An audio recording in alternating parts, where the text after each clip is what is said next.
Levered Lads, Victor Frankel, aka Vic, Shake, aka Sam Hake, Tej, aka Hugh Ragsdale the 17th, and Chris, aka Lil Hag, aka me. Today we'll be talking about money, doing a What is Money podcast. The motivation to keep you listening for this pod is first, money is a social lever for humanity. Money is what enables the division of labor in the economy, which is what economists would argue increases man's productivity. So for once we start dividing up labor across more people and specialize in what we build, we can create more than we would if everyone was just a generalist. So money is the lever that enables that. Two, at the personal level, the more you understand and have a conceptual model of what money is from a first principles type perspective, I think it becomes easier to make decisions about money. And three, money is just this kind of weird force that exists in the world that if you never get into philosophically can be kind of confusing, and it's just kind of fun to go down the rabbit hole and talk about it. So today, we're going to get into money. You guys ready? Yeah, buddy. Let's do it. Sweet. So, when I started doing the research for this pod, it started with Googling money and going to Wikipedia. According to Wikipedia, money, economists say money has three functions. First, it's a unit of account. Second, a medium of exchange. And third, a store of value. So, what does that all mean? Unit of account is basically as businesses do their work, both purchasing their goods, their cost, like their goods that they're going to then transform into some end product. You know, they have to make decisions when they're purchasing these goods and when they're selling what they produce. So the way that they price those things throughout is in the unit of account, which is money. Medium of exchange. This one is basically just capturing the fact that when I want to go buy something from someone's store or purchase some service, I use money to kind of do that exchange. And the store of value is basically this idea that I can maintain purchasing power across time by holding money. Anything you guys want to add onto those three kind of clarifications of money's functions? No, I think that makes a ton of sense. Straightforward. Cool. So, in the philosophy of money, there's kind of two schools of thought about how money arises. One, I'm just going to call the Austrian philosophy, based on Austrian philosophers who, I don't know if they're actually Austrian. Maybe the first one was Austrian, and then the rest were just scattered across Europe. But it's kind of a libertarian school of thought about how money evolves kind of naturally, just out of like a state of nature, because man needs to exchange. Man must exchange in order to accomplish his ends. So that's one school of thought that I kind of bias towards. So I'm going to probably talk that book more so. Then the second school of thought is called the state theory of money, or Chartalism. Chartalism basically is this idea that the government comes in and basically issues money, and because the government issues the money, that causes its existence, and basically they can control the money supply because they're the ultimate, essentially, monopoly on violence, so they can do what they want. And I think the interesting thing to think about when you compare these two kind of philosophies is how it relates back to the three functions of money: unit of account, medium of exchange, and store of value. So basically, we can start with the Austrian school and talk about how they describe why money evolves naturally to accomplish the three functions that you need it for in the economy. So So Austrians talk about the salability of money across time and space. Salability is just the ability. Saleability is the ability to conduct a sale, essentially. Nice sounding. The word kind of makes sense. Um, and so, what does that mean? Saleability across time and space. I think the way to get into this is to think about what comes before money exists is direct barter. So you can imagine we can go into the thought experiment where you live on an island. Um, there is 10 bananas and 10 apples, right? And there's say two people, or yeah, let's start with two people on the island. I didn't rehearse this, so hopefully this ends up working out. Um, there's two people on the island, 10 apples, 10 bananas. For some reason, bananas are only grown in one part of the island where one person lives, and the apples are grown on the other part of the island where the other person lives. And um, but each person has a taste for apples and bananas. So what what happens there? Um, the natural explanation is that, well, since there's 10 apples and 10 bananas and both want apples and bananas, there'll end up being an exchange rate between 1 to 1 between apples and banana. When I want to get a banana and you want an apple, we go there, we swap them, and now we both get to enjoy the fruits that grow on each other's sides of the island. Um, and so this is when barter works perfectly. Basically, uh, we both want something at the same time that the other person has, which is called the coincidence of want. Um, so it needs to line up perfectly in time and space that we want to exchange this good. That works perfectly as long as you only have apples and bananas and somehow your body runs efficiently on fructose.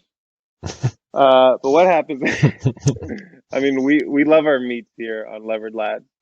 So what happens now? Magically, we plop a third person on the island who happens to annex the area of the island where these just very plump cows grow, right? They grow out of the ground. That's how you made it sound. They've grown from the primordial soup straight to a cattle. Where's this island, dude? Right. What's the address? Yeah, can I hop in there? Yeah. I need some cattle. I mean, if I told you where this was, I would be revealing my secret of how I grow my cattle. So I my plump, I can't let you know. my plump cows. my plump cows. So basically, we got this island with with three people. Two people. One person has 10 apples. One person has 10 bananas. The other person has one whole cow. So, but the person with the cow wants an apple and a banana, but he doesn't want to give up his whole cow at one time. And so now we get into the issue of how do we solve direct barter where maybe one cow is worth, in his mind, 100 apples, right? Or 100 bananas. But there's only 10 apples or 10 bananas growing a year. We start getting into this issue where coincidence of wants don't line up perfectly at one time. For the person who grows apples, they might need to have grown 10 years of apples to get one cow. Or the person who has a cow might not actually, even though a cow is worth 100 apples, they might only want one apple at a time. They don't want to get 100 apples. Apples rot; they're perishable. Like, I mean, if you're addicted to fructose, you might eat 100 apples in a week, but most people are probably going about 3 a week, so that's that'll last you 33 weeks. So you get, things are getting complicated here. And so money evolves, according to the Austrians, to solve this coincidence of wants problem. If we're only doing direct exchange, we get into a lot of issues. Whereas if we can do indirect exchange, if I can trade for something that I know everyone else wants, and then I can hold on to that, well, now I start to solve the coincidence of wants problem. Am I outlining that all right? Any clarifications? Yeah. It makes sense. Sounds like the island got a huge upgrade. Just fruit was just not cutting it. Right. So they realize that there's these precious metals on the island, these fine gems, and there's 1,000 of them. But everyone, actually, I'm not going to do this. I'm going to start messing up the math. It's getting too complicated. So I want Even though it's only arithmetic. I'm gonna add something quicker there. So when people exchange things or services, each individual in their mind, they have an idea of what they desire and what they don't desire, and what their relative desires are. And economists would describe this as having a utility function, right? So someone wants bananas, someone wants apples. The guy who wants the bananas doesn't necessarily value the apples or the cow at all, right? So you have to navigate the issue, which is fulfilling everyone's utility function. And if via direct exchange, there's no coincidence of wants, we can't directly exchange things with one another. So we need a proxy that sort of tokenizes or represents that utility function. If you have that proxy that's freely tradable, it allows you to expand trade beyond just your little island. If I'm really good at something, and I can do it very, very quickly, whether it's create a product or do a service. Let's say I'm excellent at, forging iron into weapons, and, Hake's excellent at fishing, but I don't necessarily want the fish itself. We can exchange money as a sort of proxy for utility. And if people broadly think that there's utility in that money, they need not necessarily buy the specific products or services that might not be valuable to them. They'll take the proxy and they'll be able to do with that proxy to then go buy the direct services that directly appeal to them. So you get this sort of scaling effect. And in my view, the problem with the chartalist or state approach is ultimately, preempting any state or religious body that governed the distribution and the creation of these proxies, these monies. You still needed people to be able to store this value, to store utility. And so you could argue, I think, pretty easily that having a form of that storage for indirect exchange is very much like a human phenomena. It's an emergent phenomena that comes from people interacting organically and acquiring goods and services and then selling goods and services. Like super early on, right? Like people gravitated towards this like Schelling point of finding a money, like this proxy for value. And so really early on, for example, like on this island, right? If you needed some proxy for exchange, if one guy didn't want to buy a whole lot of apples directly right now, then you could say that the three people on the island decided that, shells could be useful for that proxy. Now that proxy is saleable across time because unlike the apples and the bananas, it doesn't perish, right? It has endurance to it. The problem with the island is the shells are probably everywhere. And so if you can easily get them, if you can easily increase the supply of these tokens that are kind of these utility tokens, you've got a problem. So you find people throughout history gravitating towards these stores of value and then gravitating away from them. And I think we can kind of talk about what are the characteristics of this sort of proxy that make it like a genuinely good form of money. Because there's good money and then there's bad money. And on this podcast, in trying to bring light to some of the levers in life, you ought to probably stay away from the bad money and store your wealth that you've worked hard to acquire in those good forms of money. Yeah. Right. Go ahead, Tim. Oh no, I feel like I'm getting schooled right now, but I was gonna say something came to mind. Well, I've been thinking of how Naval describes money and how Michael Saylor describes money. Like those were two people I was listening to recently, and Naval, I forget exactly how he words it, but he basically says it's an IOU from society, like representing work, which is kind of what you guys are both saying. But I think that's an easy way to think about it. Michael Saylor kind of describes it differently, but he says money is energy, right? Because with money you can buy any type of energy. So it's like the most, I don't know what the word would be, but it represents all energy And I think those both kind of are similar, but that's how I think about it. Because like you said, I like that. What's it, the coincidence of want? Because it really does. It's kind of up to chance. It has to be a coincidence that that apple is worth to me what that banana is worth to you. Right. Which, if we think about in society, it's like that's it's very inefficient. So I don't know. I definitely am on the side of Yeah. the Austrian school of thought as well. It seems like that this is something that naturally would occur. The need for money. I think you can. I think you can tie Naval and um, Saylor's points together. So work is the application, like from like a physics definition, is applying energy across some displacement, like kinetic energy across some displacement. That's doing work. And then when you do that work, you get an IOU back. In Naval's case, which is essentially like an IOU is like potential energy. Yeah. So by doing work, expending kinetic energy, you get back this IOU, which is a potential energy.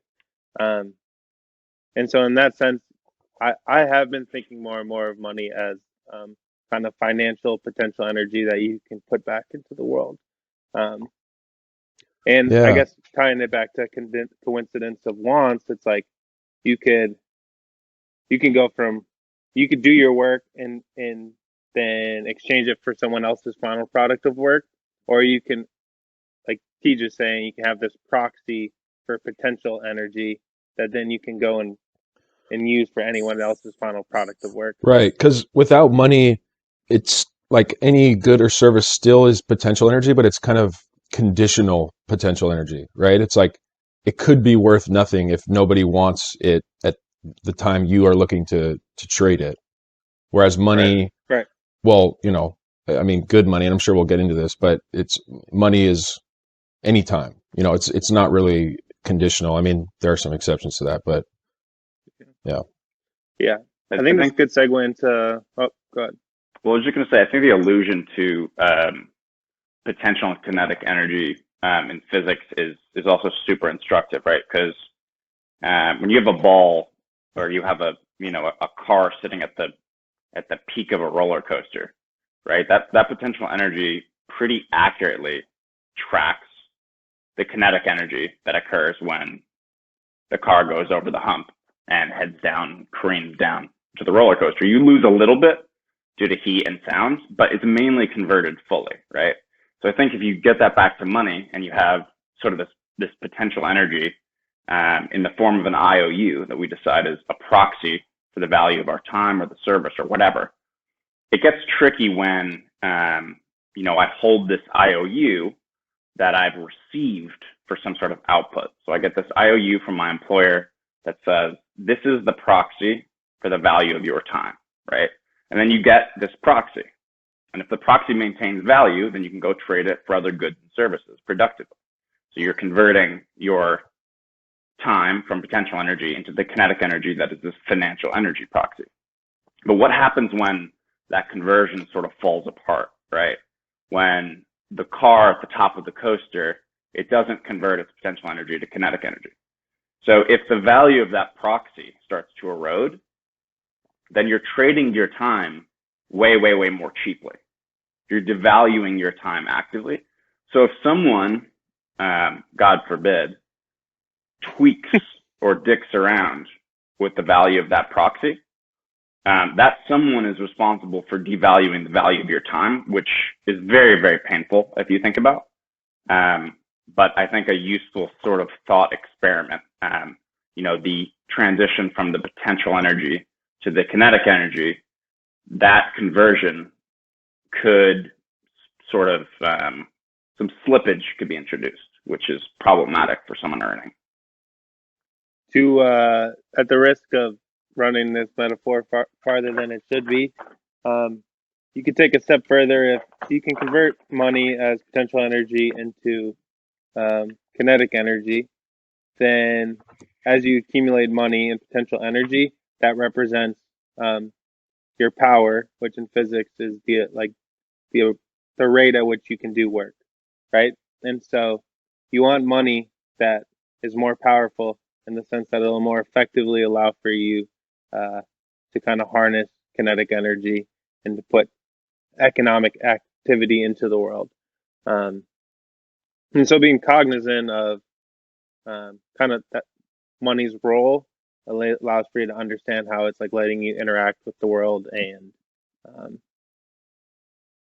just honestly be more powerful, which obviously comes back to the idea of leverage. I think teacher was about to start talking about it. What are the characteristics that make good money, hard money, strong money? Yeah, let's get into that. I'm interested. And so the Austrians basically say money's role is salability. I said time and space, but it's really salability across scales, time and space. So those are the three things we are thinking about.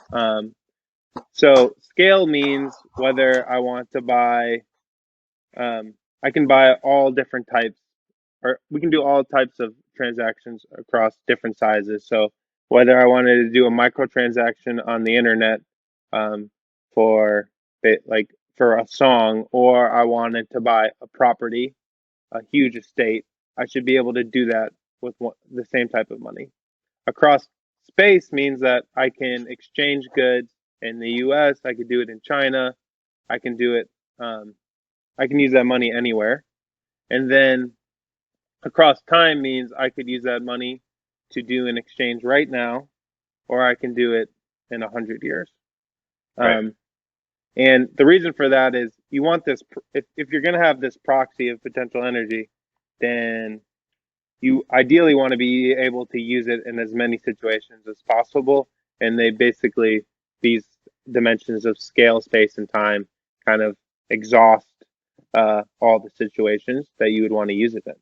And so if those are like the three kind of meta characteristics we're looking for, we can start breaking it down into how you can kind of maximize for good performance on those three dimensions. So one thing is regards to scale is divisibility. You want your money to be able to be used, like you want to be able to divide it into very small pieces and then accumulate it back into bigger pieces so that you can both do the microtransaction for like a single song on the internet or a cup of coffee, as well as a huge exchange for like to be able to buy a whole island. So when they talk about money, divisibility is an important thing. So, when it comes to, look, can we just let's plug three? Let's give some examples to those three meta characteristics. So we have saleability across time, right? So you want something that endures into the future that people can hold and the value doesn't erode. So that's why an apple has bad saleability across time, right? Its value erodes over time. You can't use an apple. Saleability across space, right? Something that's portable, that can be shipped long distances and transacted with. An apple is probably fine, but something like if you have a ship to barter, that's very difficult to get across space, right? It's almost impossible. Whereas something like a dollar or gold might be pretty easy for me to transact with, hey, us being across the country. I mean, not the easiest, but easy enough. And you have scale, right? So you want to buy a song online, it's very difficult to use gold to do so, right? To buy a 99-cent song, gold would need to be chopped up infinitesimally small. But maybe on the high side, if I wanted to exchange gold for a Lamborghini with someone in Dubai, I could get some bullion bars, and that would be a useful transaction. So the idea of money, something like the greenback, at least ostensibly, the greenback can achieve all those three saleability characteristics. Right. I think usually what they talk about with respect to saleability across space is portability and durability. So kind of what you're talking about, bartering with a ship across space is really hard because it's just not portable. Similar with anything, any type of store of value that is too big, it's going to be hard to basically transact with it across the globe. Obviously, hunter-gatherer time, that wasn't that important, but we live in a globalized society where that becomes more important. That's actually one of the drawbacks of gold is exchanging with billions of dollars of gold across the globe. Moving billions of dollars in pounds of gold is really expensive and hard to do, and so it's not a great money for global exchange, and that was kind of its downfall for being basically centralized by the government. Right. I think the most interesting thing is salability across time, because historically all monies have been debased across time. And so the way to think about saleability across time is what's called the stock to flow model, which is basically how does the supply of the money change across time? Where the stock at any time is how much supply exists, and the flow is the delta, how much it's changing in that moment. And so when people look at monies, they look at the stock to flow ratio. Wait, can you explain the flow? That's the change in what? The supply. Okay, so stock is the supply, and then the flow is the change in supply at a given point in time. Mm-hmm. Okay. Stock is like the water in a bathtub, and the flow is like how fast the faucet is ripping. Money. And so what you kind of see historically is what becomes money is something that has a very large stock to flow metric. I guess stock to flow is a way of trying to quantify scarcity, in a way, because if there's no new supply being added, like if the stock to flow ratio is infinite, then there's no new units of that stock being added. And so historically, the goods, the commodities that have the best stock to flow ratio end up being what you expect to hold value over time, right? Because if there's 100 shells right now that you're using for money, and you don't think anyone's ever going to find another shell again, then you can use that as a proxy to be like, okay, in 100 years, there's still only going to be 100 shells, right? And so I expect it to maintain value over time. But interestingly, for most societies, what they were using for money, the stock to flow ends up at some point just shooting up, which ends up destroying the value of the underlying money. So an interesting example is Native Americans, and they commonly use shells as a form of money. And then when the Europeans came over, they had better boating technology and were just more adept in the water. So they were able to basically farm way more shells. And once they farmed these shells, it just crashed the utility of the shells as a form of money. And you see that time and time again, like with most examples of kind of naturally occurring commodities that are used as money. I'm gonna sound stupid here, but isn't there a concern with us finding like a massive amount of precious metals on this asteroid in like the next 50 years? Because this is kind of like a modern example, because gold is, I mean, obviously we mine new gold, right? Like people around the world are constantly mining new gold, but the rate at which we are, which is kind of like the stock to flow ratio, is somewhat favorable to make it a store of value. But I don't know. I just read about. Do you guys know what it's? I don't know. You guys might know more about it than me, but it's basically an asteroid where they can tell there's like 1 trillion tons of gold or something ridiculous, right? Yeah. Which I mean, gold is an interesting example. Like gold has like deep length in terms of salability across time. It's been used to store wealth for so long, and as a medium of exchange for so long, and as a unit of account for so long. And part of the reason is because it's hard to get. So, the flow over the stock is roughly 2% per year. Like 2% more gold is mined and added to the supply per year, which is pretty good, right? It has a natural mechanism. It's super hard to get, so it's super hard to infuse more of it in the supply. So generally, it holds wealth well. But what happens when the supply side of that equation goes berserk? So the asteroid is like a modern hasn't occurred yet, but if it does, it sort of be like a modern gold rush, right? We had a gold rush back in the day, and at that point, people were putting their wealth in gold, and the supply was generally not screwed with, and so it was predictable, so it had good salability. But then the gold rush happened, and all the supply came online, and so gold's value decreased. But yeah, I mean, I think,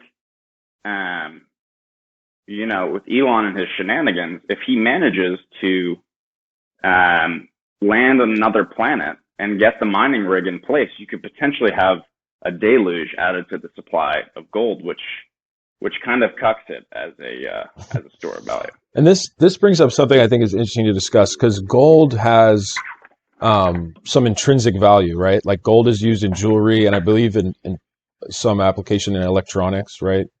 Yeah. How is it important for a money to have an intrinsic value, or if so, how important?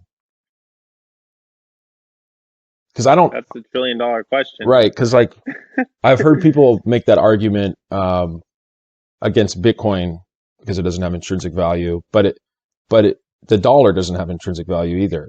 So I never really understood that argument.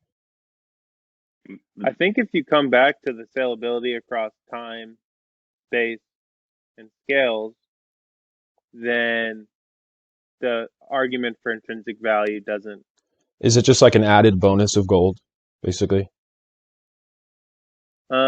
It's almost like the intrinsic value, or like the commodity uses of gold contribute to your belief in the salability across I get, time. yeah. Interesting. But that doesn't mean like, I guess you'd have to argue if you accept the salability premise that only things with intrinsic value will have salability across time. And that's why you need the intrinsic value. Go ahead. No, you got it. Oh, I was just going to say with gold, I think like that's people who defend gold, especially against the likes of like Bitcoin and fiat, will mention its commercial value, right? Like we value gold for like 3 reasons. It's sort of the store value, but people like to wear it to signal status, which has its own value to humans, right? Signaling status is as human as it gets. We've done it since the beginning of time. But then probably more importantly is its commercial use, right? It's like used to produce electronics, and so that's important to us right now. We have a lot of electronics. Those electronics are important to our commerce and to our quality of life. So for now, gold retains that value. But if you break it all the way down, if we don't value the end products that mining of gold enable us to build, then what commercial value does gold have? If all of a sudden, like the next country that becomes kind of the economic kingpin, let's say it's India, if 1 billion Indians decide they no longer value gold as jewelry, they instead like diamonds, then you can take that value out of the equation, right? So if you break it all the way down, I think intrinsic value is like largely a mirage. Like value is in the eye of the beholder. You guys will value different things than I do. Like maybe Sam, you want the apples, Chris, you want the bananas, and I don't give a shit about the fructose. I want the cow. So if you break it all the way down, like the only things that truly, truly have intrinsic value, if you will, are like the basic human needs, right? Like what do you really, really, really, really need? You die if you don't have food, water, probably shelter, and air. So those are the things that have an inherent value, but it's sometimes difficult to barter those. It's difficult to trade those. And so we've created these abstractions that are sort of denominated in those underlying needs. I think also the Austrians would say the value of gold isn't from its intrinsic value in electronics. It emerged as the store of value because it had the best stock. It had the best stock to flow ratio of any commodity that we found in nature, right? So actually, the reason it has intrinsic value is because of its stock to flow ratio. Yeah. And then it became jewelry because of its stock to flow ratio. And then later we found out that you could use it in electronics. Right. But its intrinsic value followed from its like objective characteristics that satisfies man's end, which is to retain salability across time. I also really like I just want to say I like what TJ said, because it doesn't, like, if you think about it, its value isn't fully intrinsic. Like, Mhm. it's not guaranteed that it has value to every person anytime, No. right? Its value, its intrinsic value is that we think it's going to maintain potential energy across time. Like Yeah. it has no value in helping us survive, I'm glad I brought up unless I that. guess you Yeah, that's interesting. unless you throw a piece of gold at a deer and eat the deer, I guess, and it has some objective value. But why are you throwing gold at deer? Yeah, or if you have a piece of gold, you put it out in the middle of the field, and you bait a neighboring tribe to come get it, and in the meantime, you go steal all their food. I mean, Gold has no intrinsic value. What is this nonsense? Gold is such an interesting one too. Like you think about all the qualities that make it good hard money and why we've used it over time. But something interesting that I happened upon with gold is you think about how difficult it is to mine and how technologically savvy and how much capital is at play. But gold's interesting too because it in a way removes the geographical advantages that some nations have in regard to resources. So like, for example, like there are big lithium deposits in Chile. So Chile has like a leg up in supplying like the electric vehicle infrastructure of like the next century. But gold, it seems, is relatively evenly distributed across all geographies across the world. So it's equally as easy and equally as hard for everyone to get, which I think is another nice sort of quality of good money. Like the U.S. dollar, we're sort of in a privileged position because it's the reserve currency of the world. People believe in its power, but really only our banks can supply it to us. If you're in Turkey, you're going to get your weekly paycheck paid in lira, and there's no getting those dollars. The dollar it's not accessible by that system. So it's sort of like this. There's something about a good international store of value being equally accessible by all people, which is say equally hard to get by all people, which I think is another reason why Bitcoin and cryptocurrencies are compelling, as long as you have a Wi-Fi connection. Yeah. It's funny. I can just tell by the way, like we haven't really talked about Bitcoin yet, but it's like everything we're talking about is kind of like pointing towards it, you know? But this is an interesting thing to bring up with the dollar. And I think people who maybe haven't spent much time out of the country wouldn't understand that. But like, I don't know. I lived in Brazil for a little bit, so this is just one country, but I know the same is true in Mexico and several Central and South American countries. But like what you can buy with $1 is disproportionate, like because of the exchange rate. And it's something that, like I said, most people wouldn't realize, but it's because the dollar is the world reserve currency and we're super lucky, right? And it's kind of unfair to other, to people who are born in other countries just by chance. It's like they trade weaker with us. Because of the currency. It's interesting. In that vein, the privilege of the dollar, I think is super interesting, and it's not something we think about because we were born into it, right? Like it was so preposterously lucky that we were born in the U.S. That's like not a privilege that's talked about. I was helping my sister with an anthropology paper, and it was about healthcare in Cuba. But they were talking about how in a lot of these communist regimes where the supply of dollars is so centralized, and these regimes issue as many dollars as they damn well please, that what you'll see in these emerging economies that don't have good sort of free market structure is there'll be two economies that evolve, this emergent property. One denominated in the soft money, where the supply is flooded, the stock to flow is quite poor. And then another economy where you can buy better goods with a better proxy of value. So you have a US dollar economy emerging on the black market, and then you have the organic economy that works on the communist underlying currency, which I think just speaks to how stores of value are not equal, and how the US dollar enables you all kinds of rights that having lira or Mexican peso or whatever else does not. There's a famous called Gresham's law, which is like soft money chases out, or bad money chases out good money, or soft money chases out hard money, something like that. I guess I could look it up. I could give a good quote. But basically, it's this idea that, if there's two different types of money that exist in an ecosystem, everyone figures out that they want to hold the hard money. And so then everyone will hoard the hard money and then just start exchanging with the soft money. And they're trying to get rid of it, which kind of then drives the price of hard money up and soft money down, because everyone wants to get rid of their soft money and hold on to their hard money. It's kind of an interesting dynamic. It's bad money drives out good, is the pithy explanation according to Britannica. So That's interesting. do one of you guys want to? We've kind of already touched on some of them, right? But some of the other qualities of good money.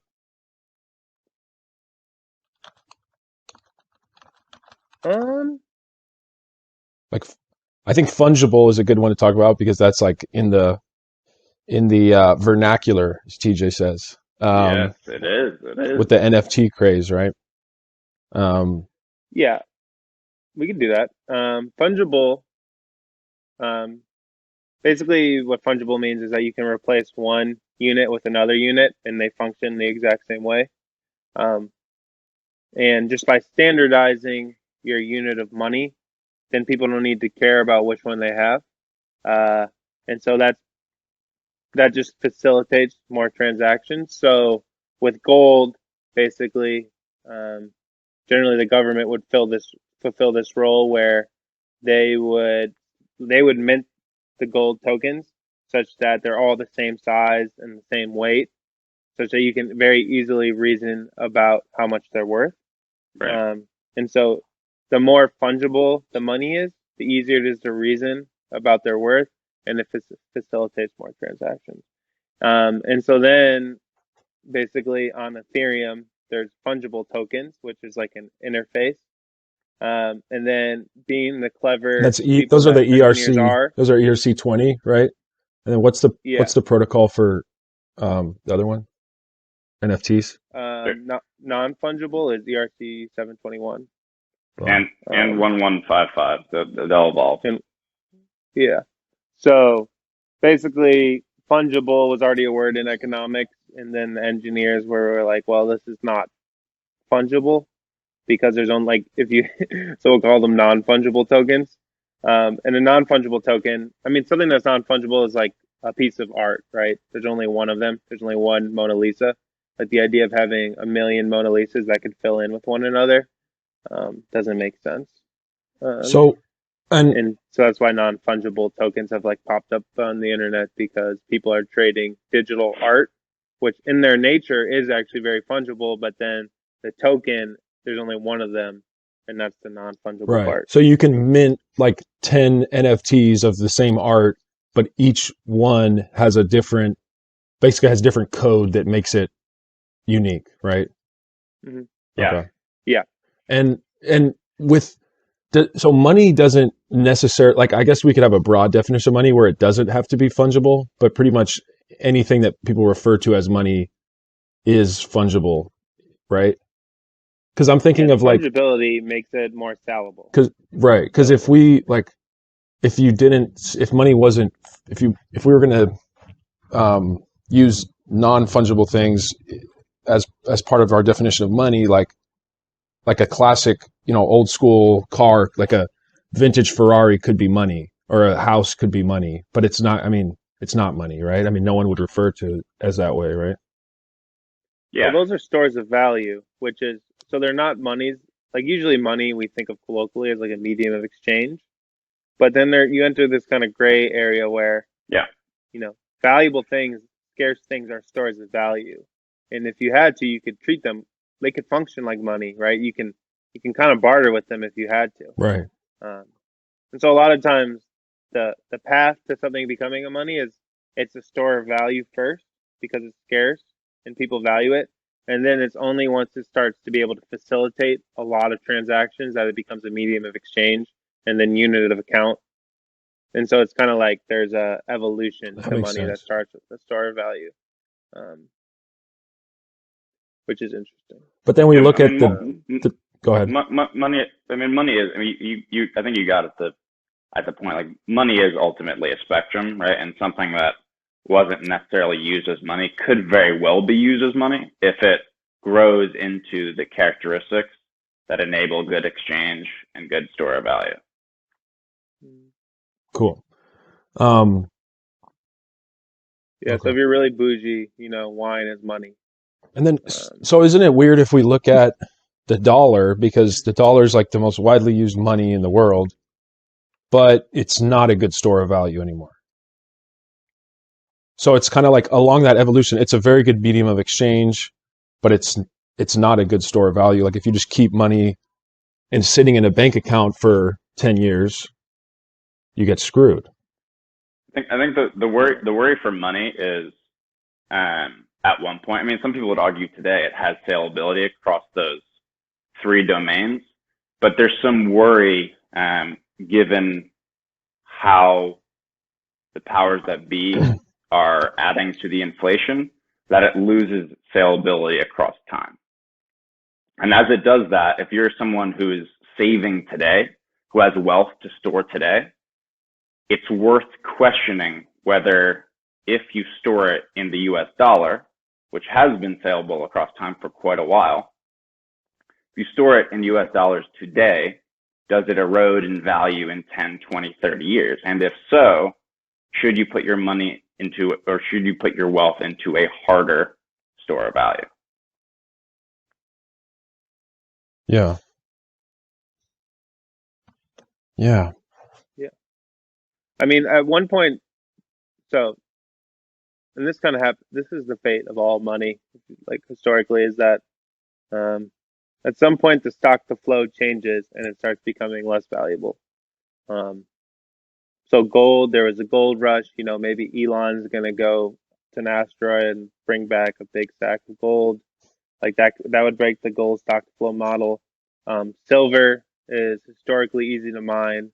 That's why it never became quite valuable. I brought up how the Native Americans using shells got wrecked by the Europeans. The thing with the USD is, for historically, that the stock to flow ratio wasn't too bad, and it's just over the last 20 years where we've been accelerating into more and more of an inflationary environment that the Federal Reserve is adding more and more dollars, and so it's quickly getting worse and worse. And I would argue, like, based on the amount of debt we've accumulated, we need to keep printing money to avoid paying off that debt. So it's not going to change. It's not going to revert the other direction and become and have a better stock to flow. It's kind of like, given its environment, the U.S. has to keep inflating away its value. So yeah, terrible store value now. We've also, like, we don't necessarily have to, like, prognosticate about what might happen. I mean, it could be the case that the Fed and the Treasury decide it's time to start ratcheting down the flow. Maybe they'll collect more taxes. Maybe they'll allow interest rates to float a little bit higher. Either way, you've seen examples in the past where the flow increases too quickly, absent any fundamental change, and the currency widely debases. Like, we have hyperinflation in the Weimar Republic, right? The government at the time decided that instead of collecting additional tax, which would effectively take supply out of the market, bolster the currency to fund the war, they were instead going to lever up, take out some debt, and issue a whole bunch of currency. And as soon as that currency floods the market, what you saw is sort of a flywheel effect, where the flow was added to far, far, far, far too quickly. And so in real time, the money was debased. You have stories of people going at the beginning of the day to their jobs, demanding they get paid up front. And by the end of that day, that currency had lost a quarter or half of its value, which is sort of like the extreme, but I think useful simulation for what might happen if there's sort of profligacy coming from the money printer. I mean, I think you could argue it's a archetype of a failing civilization that the money gets debased. It happens. I mean, you see it in, like, the Latin America countries that go totalitarian, but you also, I mean, you see it in the history of Rome.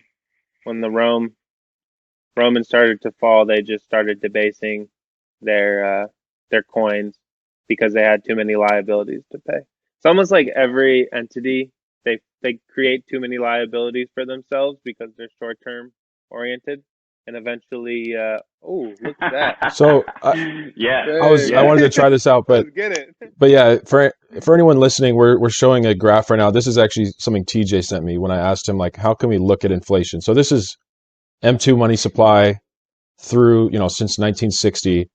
And if you look closely, in the past year, we went parabolic, basically.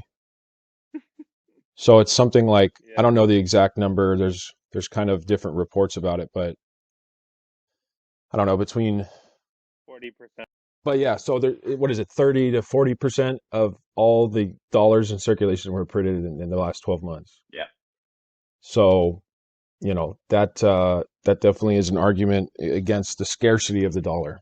Yeah, and you have to, in that situation where you have a 40% surge in supply, that could be okay if there was a 40% improvement in underlying economic fundamentals. But as we damn well know, the economy has eroded over the same 12 months. Financial markets haven't, but people are out of work. There's less tax being collected. Things aren't getting better. So the stock to flow there is not super propitious going forward. And you don't see that 40% increase in supply show up in inflation numbers. But I think you could argue that, the measuring inflation, the way we measure it right now, might not necessarily be indicative of how strong that greenback is, but we'll see. If we come back to... I was going to say, Chris, you kind of explained to me why you might argue that inflation already is occurring to a high degree. I think it'd be interesting if you touched on that. Yeah, I've saw this from other people, but inflation, as the government measured it, CPI, is based on things like food and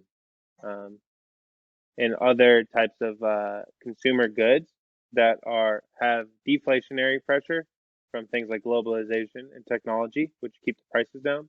But if you look to assets that aren't in CPI, that are more scarce, like education, housing, other financial assets, those have been through the roof throughout 2020, which is a sign that the inflation's here. It just depends what goods you measure with it. And something Sailor always likes to talk about is like the goods you actually care about, like housing and education, that aren't cheap, have gotten way more expensive. And you also pointed out to me, like, those are the goods that preserve wealth across generations. Right. You get like education, right? You get education, you're more likely to make more money.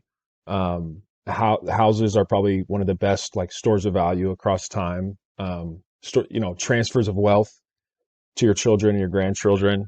And if the people who make less money, like middle to lower class, socioeconomically, if they can't buy education, or they already can't buy education and houses to some degree, but it's even less now. It's like the wealth gap is going to keep extending as we inflate the value of these wealth transferring assets or wealth generating.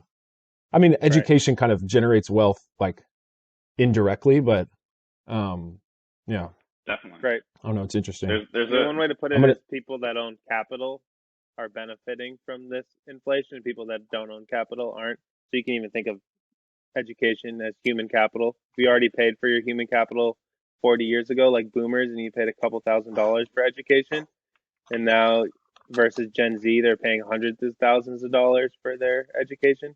Like, anyone who already owns capital benefits from inflationary environment. People that don't own capital, typically poorer people, are essentially getting taxed and are hurt more by inflationary policies. Yeah, it's really messed up. And we might, I'm gonna, the hyperinflation. I saw somebody with a couple of these the other day. We might lead to a day where we start seeing the dollar looking like this. Yeah, the old 100. Again, for the listeners. Zimbabwe. Yeah, we're showing the Zimbabwe $100 trillion bill, which is quite a sight I to think you got see. to drop the cipher attack or whatever you're reading about this morning, Tej. Oh yeah. Yeah, what I forgot what it's called. It's this condition that happened to a whole bunch of people during the Weimar Republic. Oh, cipher shock, I think. Cipher shock. Where there was this condition fairly widespread of people who were cipher stroke.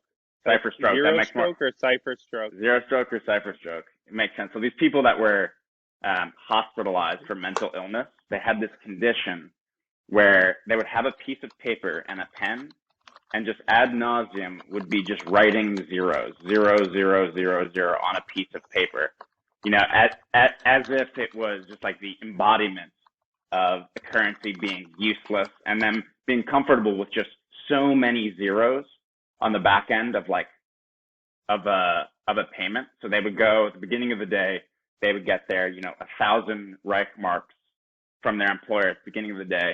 The 5 p.m. bell would come around. They'd go to the baker to get bread, and they'd have to spend like 4,000 marks compared to that morning. They had to spend 2,000 for a loaf of bread. Cipher stroke. Jesus. Zero stroke. Yeah. I mean, the reason we're doing this podcast for all our loyal listeners, we just don't want you to get the zero stroke. No. We don't want you writing zeros ad infinitum. So. That's a scary thought, man. It's funny, but that's zero, a scary thought. Zero. It also that's why you don't play with soft money. No, you can't. It also makes you think of there's a lot in the vernacular right now about what is a universal human right that your state should provide for you, right? Like Bernie pushes that healthcare is one of them, and education is one of them, and maybe food and shelter are some more, right? But what I think is interesting beyond that is that's all the stuff that gets the press, but is having solid hard money that you can store your wealth in and transact for real value, is that a human right?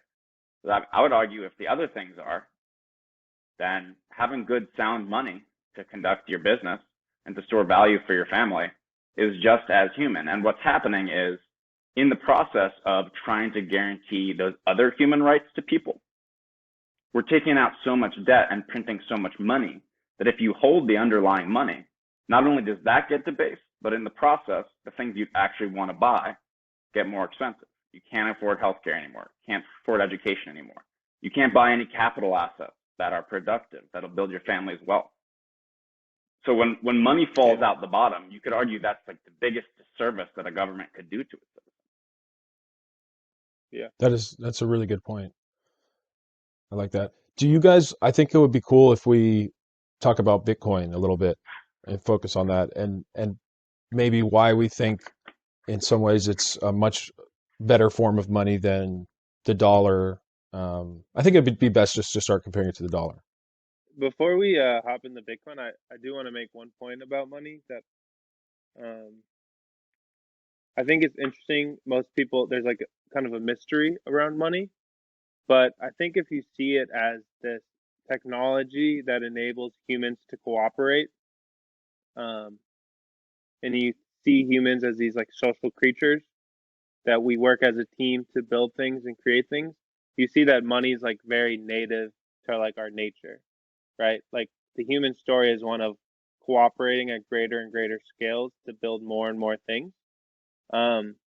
And so money isn't some like evil thing that was created for some people to extract more value out of other people. It was a emergent technology, or it's an evolutionary artifact that allows for us to cooperate, and it's very like it's native to ourselves. And I think once you start realizing that it's part of our nature, it changes the way you think about money. So I just wanted to plug that in there real quick. Yeah. I'm okay. No, because like there's that saying, money's the root of all evil, but it's like almost the root of all good. Not all good, but it's the root of so many good things too. Right. I'm gonna shout out. And I don't necessarily think it's the root of all evil, but it's definitely the root of some good things. Yeah, I mean it can be evil. Like people. So I guess that's an interesting thing. Money, if you take the IOU, Naval, potential energy kind of riff, Like people want money because they want potential energy. So you can try to steal that energy from people, which in that sense, it is the root of evil. Like if you're just trying to steal energy from other humans, then that's bad and you are evil. But if you provide useful work and then people reward you with potential energy, then it's also the root of prosperity. So it's almost like it's amoral, like any technology. It's amoral. It depends how you use it. Um, and so just blanketly saying money is evil, and if we just didn't have money, things would be good is absurd because money is a technology that enables cooperation, and without cooperation, there wouldn't be billions of people on this earth, right? Like that's what kind of got us out the jungle or out the savannah. Yeah, So it's kind of like when people say weapons are evil, right? Like weapons and money, they don't have any intent, right? It's those that seek them that have the intent. So if money is valuable, then obviously it's going to attract exploitation to it. If it loses its value, then maybe less people will try to exploit it. right. Yeah, it kind of magnifies, or like it's almost like a lever of society. I mean, it's kind of what we said at the beginning, because like it let's say I, I I think there's like a misconception like doing business is like selfish or something. Like like Shaney's coworker said to her like, oh, like I just want to help people. Like I don't care about doing a business. Like she had this business idea. She's like, but I just want to help people, and was acting like it was either help people or like make money. But by making money, like almost without exception, is helping people to some degree. Obviously, you can scam people. There's like, but for the most part, you have to be providing a service or a product that people want to pay you for. Right. And so in that way, like if you're doing something good for society, you're more motivated to keep doing something good because you can accumulate wealth. Right. But it also on the other hand, like Chris said, because I'm just thinking about like, let's say back to the apple and banana example or whatever, like a criminal is going to be only so motivated to get like apples, because again, they're going to, go bad in a couple weeks. And it's like, you can't do that much with them, right? It's like, okay, how many apples do I want to eat? But if you have millions of dollars but you can make billions, you can do way more things. So kind of, I like the way you guys explain it. It's like, it's an immoral, it's a technology, right? It's people can use it for good or evil, I guess. Yeah. I think there's sort of like a shoddy collective indictment of commerce right now, of innovation right now. Like people see how wealthy Jeff Bezos is becoming, and then the money is evil comes online and the amassing of wealth comes online. But I think you're exactly right. You get rewarded in this unit of value for solving problems for people, for increasing quality of life. So Amazon, for example, like Jeff Bezos has more money than half the world or whatever the stat is, right? But the reason he has that money is because the enterprise he built has built services and goods that solve problems for people, right? There are stats that say like in the 60s or 70s of the average paycheck for the average American, some huge portion of that had to go to buying food and shelter for the family. Now today, with the efficiencies and the economies of scale that these robber barons have put together, all those things are way cheaper and way easier to get, right? So while one man is getting very, very wealthy, he solved very, very many problems for very, very many millions of citizens. So I think it's sort of just like it's this very, obvious surface level indictment of the wealthy. But if the system is working correctly, and that's another issue, you only get wealthy if you solve problems. Yeah. Yeah.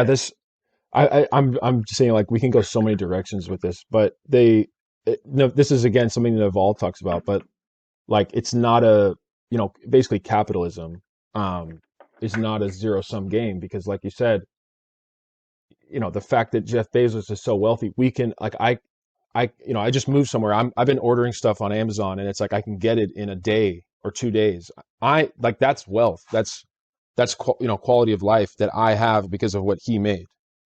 So it's easy to look at him and go, oh man, why does he need to be so rich? But really we're all richer to some degree. Our quality of life's richer.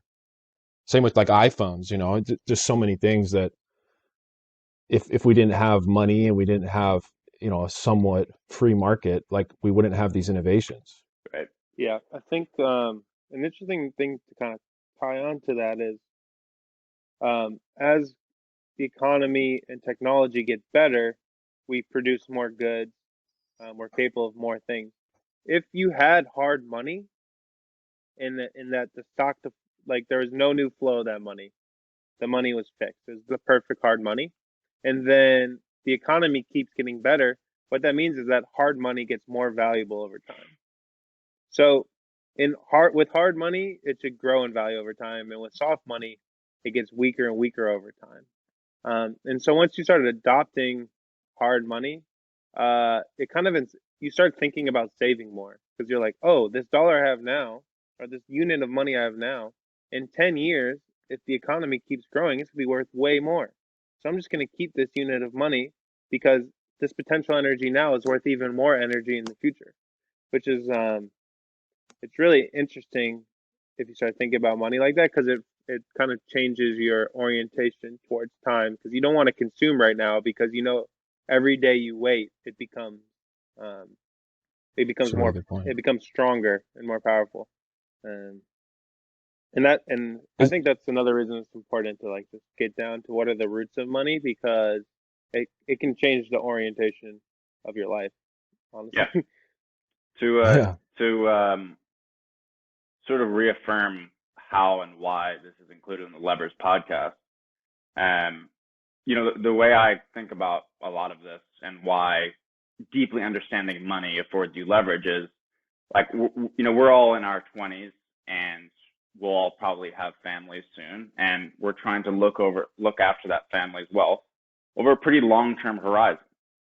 So you have a lever in your understanding of money, because if you really understand what the first principles of what good money are, then you can ensure to avoid the poorer versions and get in earlier to those versions that are durable over time. It's kind of having that doubt about the money that we've always taken for granted and ensuring that if you hold a significant amount of your wealth in it, that you really believe in the underlying principles that make it strong money. Right. Here's a case for ethical capitalism. It's like, do good things for people that they want to pay you with their energy. You get that energy and then store it in a battery that doesn't leak it, and then use that battery to provide things for people you care about. And then you're not stealing anything, you're not being evil, you're giving people what they want and then giving things to people that you care about. And then, do that for 100 years, and hopefully everyone else does that, and then we just pop off as a society. It's not even like that complicated. We're just wholesome capitalists. That's all. Yeah. Trying to prevent zero strokes. Yeah, we don't want any cipher strokes. Yeah. God forbid. Yeah. I mean, we've come this far. Should we rip the BTC as the hardest money to ever exist, or? I think we'd be doing ourselves a disservice if we didn't talk about it. You think so? Because, like I said, it's like everything we've been talking about. It's like pointing at it, but we haven't really talked about it. I feel like a next episode where we dive into inflation and the second half of which is BTC might make sense. I mean, we could tease it now, I suppose, but we're gonna Actually, let's do that. Have to open the can of worms and then we're gonna have to close it. Like, Right. Let's do that because it's been about an hour, so I think it's good. We can wrap up here and do a part 2. I think it'll be because I think also when we get into inflation, we can talk about just how all assets get inflated when money's printed. I think that's like an interesting thing to talk about. Yeah. We'll just jump off the cliff right now. Yeah. Yeah. Pop off. Hey, did you see we got 6 reviews on Apple Podcasts, 5 stars, baby? Oh, we did. Yeah. I didn't know that. No, that's awesome. Well, thank you to anyone who watched our first couple ones, and we got many more coming. Do you guys have any closing remarks? No, feedback is open. It's an open-ended process. Yeah.